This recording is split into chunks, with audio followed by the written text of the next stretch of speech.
Yang ke-16, adakah kita memiliki kasih ilahi? Kasih ilahi kalau disimpulkan artinya tidak mementingkan diri sendiri. Karena kalau kita mengasihi, kita tidak egois. Kasih ilahi bukan perasaan tetapi karakter. Dan dia selalu mau melakukan yang terbaik bagi orang lain.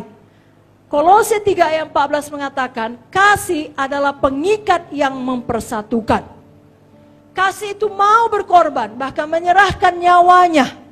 Kasih tidak berbuat jahat terhadap sesama manusia. Dan kasih tidak akan mengecewakan. Sebaliknya, keegoisan memikirkan diri sendiri kebalikan daripada kasih. Itu sebabnya, kalau seseorang egois, dia tidak memiliki hubungan yang baik dengan sesama manusia. Saudaraku, Tuhan Yesus adalah contoh teladan yang paling utama tidak egois. Dalam Roma 15 ayat 1-3 saya bacakan. Kita yang kuat wajib menanggung kelemahan orang yang tidak kuat. Jangan kita mencari kesenangan diri sendiri. Setiap orang di antara kita harus mencari kesenangan sesama kita demi kebaikannya untuk membangunnya. Karena Kristus juga tidak mencari kesenangannya sendiri. Tapi seperti ada tertulis, kata-kata cercaan mereka yang mencerca engkau telah mengenai aku. Saudaraku, mari kita teladani Kristus. 1 Petrus 1 ayat 22, saya bacakan. Kamu telah menyucikan dirimu oleh ketaatan kepada kebenaran, sehingga kamu dapat mengamalkan kasih persaudaraan yang tulus ikhlas. Hendaklah kamu bersungguh-sungguh saling mengasihi dengan segenap hatimu. Jadi kita taat dulu pada kebenaran, baru kita dapat mengamalkan kasih yang tulus ikhlas. Kasih yang betul-betul mau berkorban kepada sesama saudara kita. Ya, Tuhan atau Roh Kudus selalu mau menegur kita kapan kita sudah bersikap egois. Tapi kita harus mau ditegur oleh Tuhan. Kita harus mau meresponi atau menanggapi ya kebenaran yang Tuhan singkapkan pada kita. Masih perlu bertumbuh di dalam area ini, anakku. Pada waktu kita memberikan tanggapan yang benar kepada apa yang disingkapkan Tuhan, maka sesuatu perubahan terjadi dalam hati kita. Kita menjadi lebih mengasihi. Demikianlah proses ini berulang sampai akhirnya kita sampai ke tingkat kasih yang benar-benar ilahi, tidak berpura-pura terhadap saudara seiman.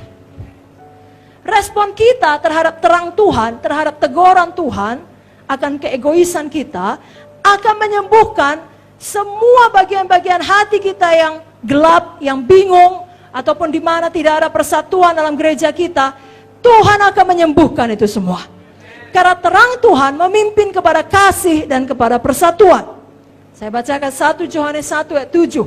Jika kita hidup dalam terang sama seperti Dia dalam terang, Zoe itu terang, saudara, maka kita beroleh persekutuan seorang dengan yang lain. Dan darah Yesus anaknya itu menyucikan kita daripada segala dosa. Jadi teranglah yang memimpin kepada kasih. Tidak ada jalan lain untuk dapat sampai kepada kasih selain berjalan di dalam terang. Persekutuan atau persatuan kita satu dengan yang lain harus didasari berjalan dalam terang.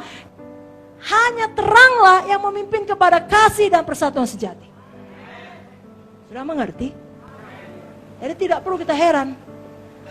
Kita belajar, teranglah yang memimpin kepada kasih dan persatuan yang sejati. Mustahil bagi kita memiliki persatuan sejati kalau kita menghindari terang. Kasih kita disempurnakan bila kita mau menanggapi terang Tuhan. 1 Yohanes 2 ayat 5 berkata, barang siapa menuruti firman-Nya, dalam orang itu sungguh sudah sempurna kasih Allah. Dengan itulah kita ketahui kita ada di dalam Tuhan. Mari kita berjalan dalam terang, saudaraku. Jangan berjalan di dalam gelap. Amin. Lalu kalau kita berjalan dalam gelap, ya, itu akan menghancurkan persekutuan kita dengan Tuhan, bukan hanya dengan sesama. Yang paling nyata adalah dosa. Mari kita buang dosa. Lalu kebencian, tidak mau mengampuni. Mari kita ampuni. Kemarin bahkan kita sudah belajar mengenai Daud. Sudah mati pun Saul, diciptakannya lagu untuk mengingat Saul. Ada orang yang menguburkan mayat Saul, dipujinya, dihiburnya, kuatkan hatimu, Tuhanmu sudah mati. Dibutuhkan 2 orang untuk bertengkar. Kalau lagu dunia dikatakan takes 2 to tango. Dibutuhkan 2 orang untuk menari tango. Kalau tidak ada yang mau bertengkar, tidak ada yang mau membenci, salah satunya saja mau mengampuni, tidak akan jadi pertikaian itu, saudara. Itulah berjalan di dalam terang. Hari ini kita ingat, terang mendahului kasih. Mentaati terang kebenaran Tuhan, itulah yang membawa kepada kasih sejati dan kepada persatuan. Mari kita angkat tangan kita, katakan, saya berjalan dalam terang, saya buang semua dosa, saya tidak terikat 3G, saya berjalan dalam kasih, saya mengampuni semua orang. Ada amin? Amin. Karena memang dunia zaman sekarang butuh kali orang-orang yang penuh kasih Yesus. Saudaraku, dunia zaman sekarang adalah dunia yang buas. Izinkan saya membaca 1 ayat dari Titus 1 ayat 12 sampai 13. Pada akhir zaman ini, menurut Matius 24 ayat 12, kasih kebanyakan orang menjadi dingin. Betul, saudara? Kita tidak mau termasuk di dalamnya. Walaupun banyak kedurhakaan, banyak orang berontak, kasih kita tetap panas.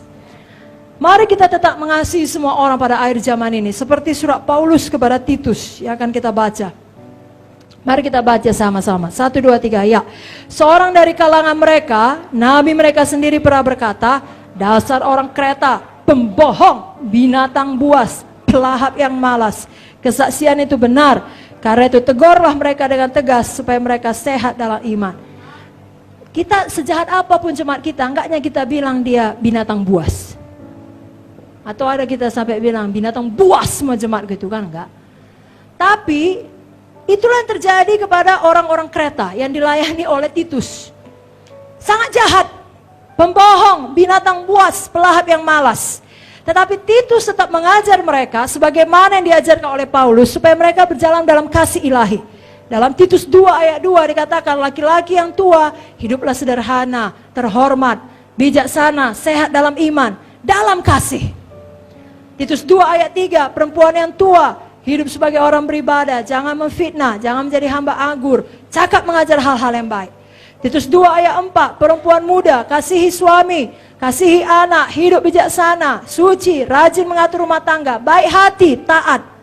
Titus 2 ayat 5, orang-orang muda, kuasai dalam segala hal, dan seterusnya.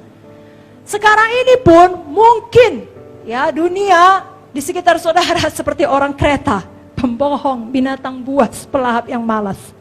Tapi saudara tetap bisa memiliki kasih yang panas. Saudara aktifkan Zoe di dalam ini. Karena memang dunia terhilang membutuhkan orang-orang yang rela hidup sebagai Kristus-Kristus yang penuh kasih.